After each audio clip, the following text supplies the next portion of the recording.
اجلاس میں پہلی بار شرکت فرما رہے لائق صدر احترام حضرت مولانا مفتی محمد زاہد صاحب دامت برکاتہ العالیہ استاد حدیث مدرسہ محمودیہ سرور مظفر نگر سے وہ تشریف لائے ہیں۔ ماشاءاللہ اللہ ان کی آمد کو قبول فرمائے۔ یہ مدرسہ محمودیہ سرور کا ایسا مدرسہ ہے کہ یقیناً علماء دیوبند کے دارالعلوم کے دیوبند جیسے اساتذہ اس مدرسے میں ہمیشہ موجود رہے۔ مولانا حضرت مولانا نثار ملک و ملت اللہ ان کی قبر اس کو نور سے منور فرمائے۔ میرا بہت تعلق ان سے رہا، جلسوں میں ان سے میری ملاقاتیں ہوتی تھی۔ وہ اتر پردیش کے نائب صدر رہے ہیں جمعیت علماء ہند کے، مولانا اسعد مدنی کے دائیں بائیں چلتے تھے، بڑی شخصیت تھی۔ مولانا نثار ملک و ملت اللہ ان کی قبر کو نور سے منور فرمائے۔ انہی کے مدرسے سے یہ آئے ہیں حضرت مولانا مفتی محمد زاہد صاحب دامت برکاتہ العالیہ مسند خطابت پر ہیں۔ اب آپ انشاءاللہ ان کا خطاب فرمائیں۔ اس کے بعد انشاءاللہ آپ کو جو شعراء یہاں موجود ہیں ان کا کلام بھی سننے کو ملے گا، اور پھر انشاءاللہ ایک چھوٹی سی تقریر ہوگی، دعا ہو جائے گی۔ اطمینان اور سکون کے ساتھ بیٹھے۔ حضرت مولانا مفتی محمد زاہد صاحب جو پہلی بار یہاں شرکت فرما رہے ہیں، ان کو یہ کمی محسوس نہ ہو کہ شاعروں کو سن کر اپنے گھر کو چلے گئے اور علماء کو سننے کا ان کے یہاں جذبہ نہیں ہے، تو اس لیے میری آپ سے گزارش ہے آپ حضرات اطمینان اور سکون کے ساتھ بیٹھے۔ مسند خطابت پر ہیں حضرت مولانا مفتی محمد زاہد صاحب دامت برکاتہ العالیہ، اب وہ خطاب فرمائیں گے، آپ حضرات بغور سماعت فرمائیں۔ بسم اللہ الرحمن الرحیم نحمده ونصلي على رسوله الكريم اما بعد قال الله تبارك وتعالى في القرآن المجيد قل إن كنتم تحبون الله فاتبعوني يحببكم الله ويغفر لكم ذنوبكم والله غفور رحيم وقال النبي صلى الله عليه وسلم لا يؤمن أحدكم حتى أكون أحب إليه من والده وولده والناس أجمعين أو كما قال عليه الصلاة والسلام۔ انتہائی قابل احترام اسٹیج پر رونق افروز حضرات علماء کرام، مشائخ اعظام، میرے دوست احباب، بزرگان دین اور سامعین با تمکین، جیسا کہ حضرت ناظم جلسہ صاحب نے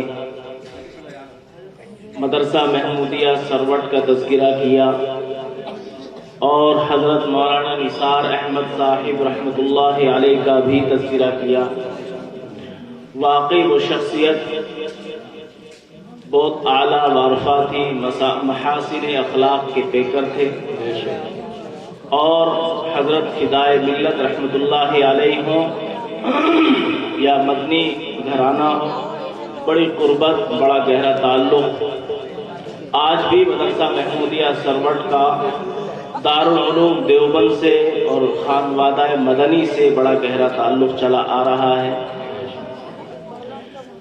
حضرت مولانا نثار احمد صاحب رحمۃ اللہ علیہ تو پورے علاقے میں جگہ جگہ تشریف لے جایا کرتے تھے، لیکن یہ ہم لوگوں کی خامی اور کمی ہے کہ ہم زیادہ اسفار نہیں کر پاتے، زیادہ ادھر ادھر نہیں جا پاتے۔ آج اس جلسے کے لیے ہمارے رفیق محترم جناب قاری عبدالماجد صاحب، اسی طرح حضرت مولانا مفتی ایاز حسن صاحب، ان حضرات کا حکم ہوا تو میں قاری حذیفہ صاحب اور مولانا قاری عمران صاحب کے ہمراہ آپ حضرات کے درمیان حاضر ہو گیا، اور مجھے حکم ہوا ہے کہ بہت ہی مختصر الفاظ استعمال کیے جائیں، مختصر وقت لیا جائے، تو میں زیادہ دیر آپ لوگوں کے درمیان حائل نہیں رہوں گا، بس دو باتیں عرض کروں گا۔ پہلی بات تو یہ ہے کہ والدین کا ادب و احترام ہونا چاہیے۔ آج اس زمانے کے اندر اگر دیکھا جائے تو ہر گھر کے اندر یہ ظلم ہو رہا ہے کہ والدین کا کوئی خیال نہیں، والدین کا ادب و احترام نہیں، یہاں تک کہ ان کو مارا پیٹا بھی جاتا ہے، برا بھلا بھی کہا جاتا ہے، گالیاں بھی دی جاتی ہے، کبھی کبھی بچے طعن و تشنیع بھی کرتے ہیں، دھکے بھی دے دیتے ہیں، ان سے مزدوری بھی کرا لیتے ہیں۔ حالانکہ کلام پاک کے اندر اللہ تبارک و تعالیٰ نے ارشاد فرمایا لا تقل لهما اف ولا تنهرهما وقل لهما قولا کریما، کہ والدین کو اف بھی نہ کہو۔ اس کی علت یہ ہے کہ والدین کو اف کہنے کی وجہ سے چونکہ تکلیف ہوتی ہے، پریشانی ہوتی ہے، تو اف کہنا حرام، لہذا ہر وہ چیز جس کی وجہ سے والدین کو تکلیف ہو، والدین کو پریشانی ہو، والدین کو اذیت پہنچے، وہ ساری کی ساری چیزیں ناجائز اور حرام۔ آج والدین کی جتنی خدمت کرنی چاہیے، جتنا ادب و احترام کرنا چاہیے، نہیں ہو پا رہا ہے۔ اور بعض لوگ یہ خیال کرتے ہیں کہ بھئی ہمارے گھر کے اندر ہماری بیوی ہماری والدین کی خدمت کر رہی ہے، گویا ہماری جانب سے نیابت کا فریضہ انجام دے رہی ہے۔ بعض لوگ یہ شکایت کرتے ہیں کہ صبح سے شام تک ملازمت کرتے ہیں یا تجارت میں مشغول رہتے ہیں یا اسفار رہتے ہیں، اس وجہ سے ہم والدین کو زیادہ ٹائم نہیں دے پاتے، زیادہ ان کی خدمت نہیں کر پاتے۔ تو میں آپ لوگوں سے یہ عرضی گزار ہوں کہ میں آپ کے سامنے ایک ایسی شخصیت کی مثال پیش کروں گا جو الحمدللہ بقید حیات ہے، اور ہم تمام لوگوں سے، جتنے اسٹیج پر لوگ بیٹھے ہیں، جتنے سامنے بیٹھے ہیں، سب سے زیادہ مشغول ہیں۔ میری مراد جانشین شیخ الاسلام حضرت مولانا سید ارشد مدنی صاحب دامت برکاتہم العالیہ۔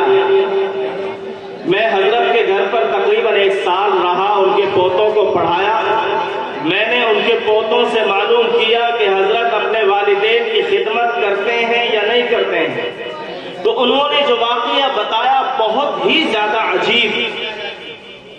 ابھی چند سال پہلے حضرت جانشین شیخ الاسلام دامت برکاتہم العالیہ کی والدہ بقید حیات تھی، بہت زیادہ اخیر عمر میں بہت زیادہ بیمار ہو گئی، اتنی زیادہ بیمار ہو گئی کہ علالت کی وجہ سے، ضعف و کمزوری کی وجہ سے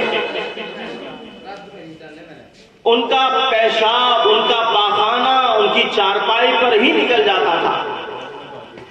حالانکہ آپ جانتے ہیں کہ حضرت والا دارالعلوم کے استاد حدیث بھی ہیں، اسی کے ساتھ ساتھ صدر جمعیت علماء ہند بھی ہیں، نہ جانے ان کے کتنے ہندوستان کے اسفار ہوتے ہیں اور نہ جانے کتنے بیرون کے اسفار ہوتے ہیں، لیکن اس کے باوجود بھی حضرت والا نے اپنے گھر پر سخت طریقے سے یہ ہدایت کر رکھی تھی کہ خبردار، اگر میں دیوبند کے اندر موجود ہوں اور میری والدہ کا پیشاب یا پاخانہ نکل جائے، ان کے کپڑے دھونے کی ضرورت پیش آ جائے، یا جس چارپائی پر وہ لیٹتی ہے اس کو دھونے کی ضرورت پیش آ جائے، یا بیت الخلا دھونے کی ضرورت پیش آ جائے، تو میں یہ سعادت سمجھتا ہوں کہ اپنی والدہ کی خدمت اپنے ہاتھوں سے انجام دوں۔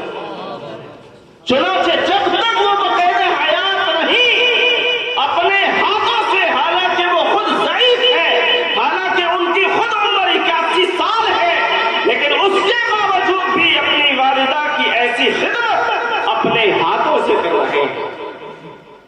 میں ایسے آدمی کی مثال پیش نہیں کر رہا ہوں جن کو گزرے ہوئے 50 سال ہو گئے ہوں، جن کو گزرے ہوئے 100 سال ہو گئے ہوں، جن کے بارے میں ہم یہ کہہ سکیں کہ وہ زمانہ اور تھا، یہ زمانہ اور ہے۔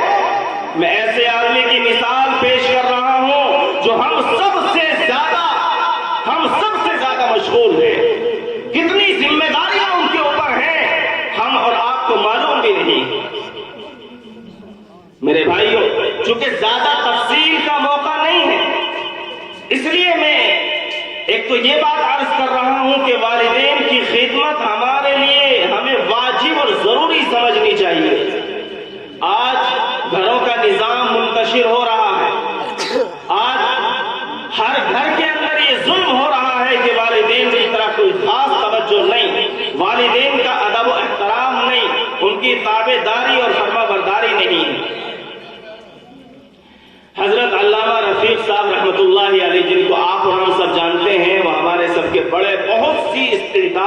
باصلاحیت آتی ہے. اتنے بڑے مرد مجاہد اور ایسے آدمی بہت کم ملتے ہیں. ان کے پاس ایک صاحب آئے بہت زیادہ پریشان. انہوں نے آ کر کے عرض کیا کہ حضرت گھر انتہائی خستہ حالی کا شکار اور میں بیمار. حضرت نے فرمایا کیا تمہارے والدین زندہ ہیں؟ جواب دیا کہ حضرت والدہ زندہ ہے، والد صاحب وفات پا چکے ہیں. حضرت نے فرمایا کیا والدہ کی شان میں کبھی گستاخی ہوئی؟ کبھی آپ نے ان کے دل کو ٹھیس یا تکلیف پہنچائی؟ تو جواب دیا کہ حضرت ہاں، ایک مرتبہ ایسا واقعہ ہوا تھا. میری بہت اچھی شاندار نوکری تھی، میں روزانہ نوکری پر جایا کرتا تھا، لاکھوں روپے گھر پہ آیا کرتے تھے. لیکن ایک دفعہ ایسا ہوا میں نوکری سے واپس آیا، دیکھا میری بیوی اور میری والدہ دونوں لڑ رہے ہیں آپس میں. تو میں نے اپنی والدہ کو ڈانٹ دیا اور کہا کیا تم ہمیں چین سے دیکھنا نہیں چاہتی؟ ہر وقت میں دیکھتا ہوں تم میری بیوی کو پریشان کرتی ہو اور ان کے ساتھ لڑتی رہتی ہو. تو میری والدہ آسمان کی جانب اپنا دوپٹہ اٹھا کر کے، اپنا دوپٹہ پھیلا کر کے رونے لگی کہ یا اللہ، یہ بیٹا میرا سہارا تھا، آج تو اس نے بھی مجھے آنکھیں دکھا دی. اب میں کس کے سامنے فریاد کروں، کس کے سامنے اپنا دکھا رکھوں؟ وہ آدمی کہتا ہے کہ حضرت اس کے بعد میں بیمار ہو گیا. میں نے ہر طرح کا چیک اپ کرایا لیکن کچھ نہیں نکلا.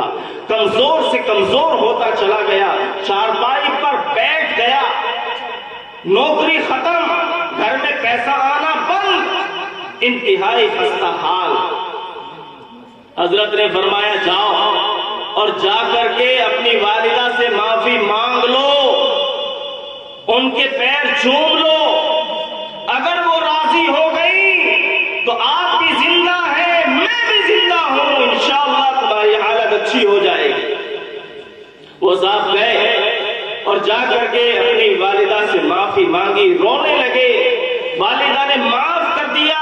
تھوڑے ہی دنوں میں اللہ نے اس کو صحت عطا فرمائی اور پہلے سے بھی زیادہ صحت مند اور تندرست ہو گیا، اور اللہ نے پہلے سے بھی اچھی نوکری اس کو عطا فرمائی. پھر وہ حضرت کی خدمت میں آیا اور آ کر کے بڑا خوش ہوا، حضرت سے مصافحہ کیا، معانقہ کیا اور غلطی کی معافی مانگی.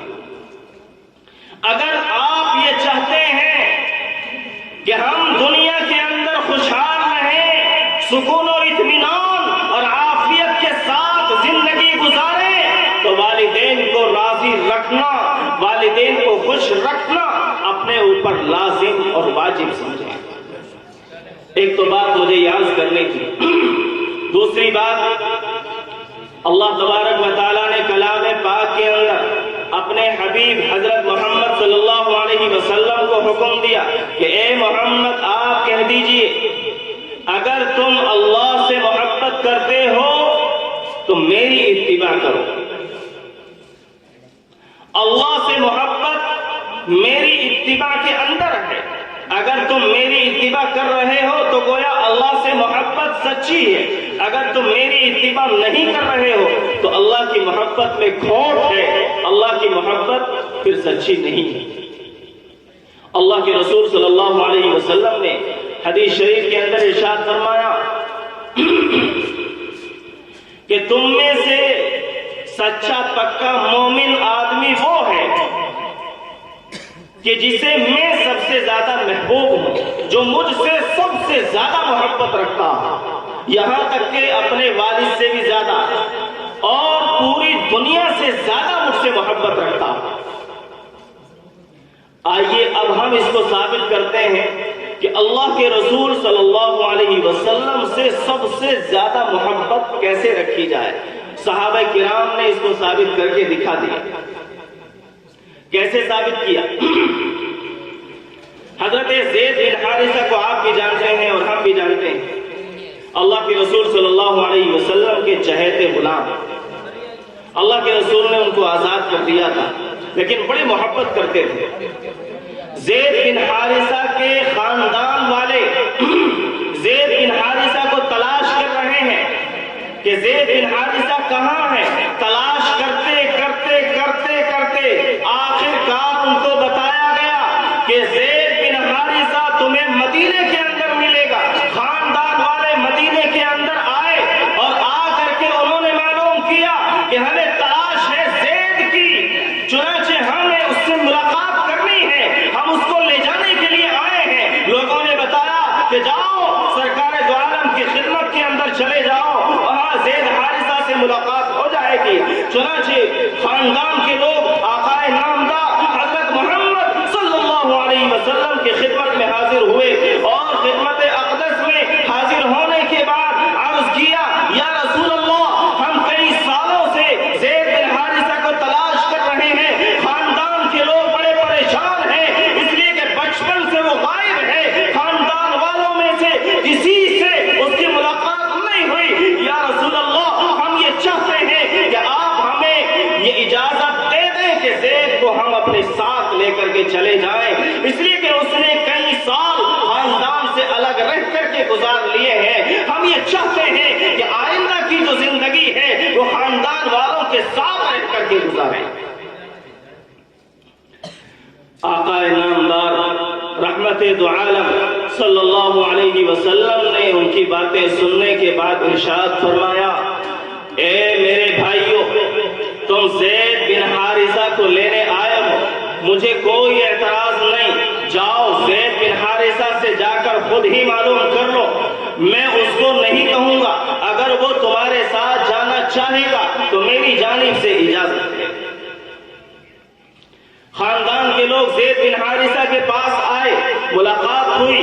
زید بن حارثہ نے مسکراہٹ کے ساتھ ان کا استقبال کیا. خاندان کے لوگوں نے اپنا دکھڑا بیان کیا اور کہا کہ زید، اتنے سالوں سے خاندان کے لوگ تمہیں تلاش کر رہے ہیں، خاندان کے لوگ تم سے بڑی محبت کرتے ہیں، لہذا ہم لوگ یہ چاہتے ہیں کہ تم ہمارے ساتھ چلو، اس لیے کہ اب تک کی جو زندگی ہے وہ تم نے خاندان کے بغیر گزاری ہے، لیکن آئندہ کی زندگی ہم یہ چاہتے ہیں کہ تم خاندان کے درمیان رہ کر کے گزارو.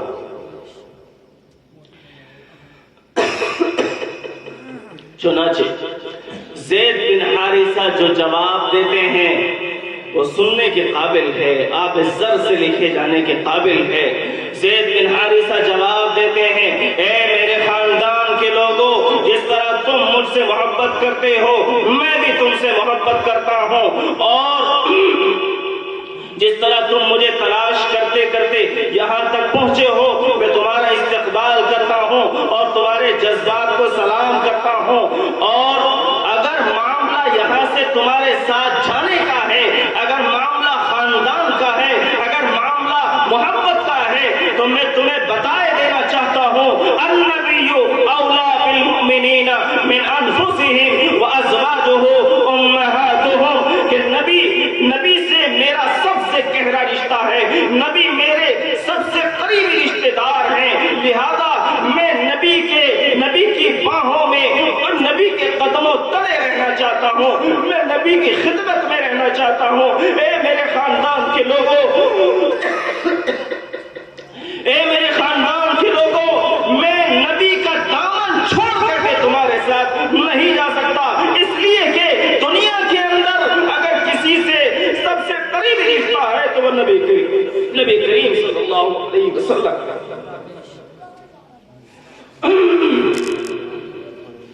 چنانچہ صحابہ کرام نے اس کو ثابت کر کے دکھا دی کہ نبی کریم صلی اللہ علیہ وسلم سے ہمارا سب سے قریبی رشتہ ہے اور ہمیں اللہ کے رسول سے سب سے زیادہ محبت ہونی چاہیے.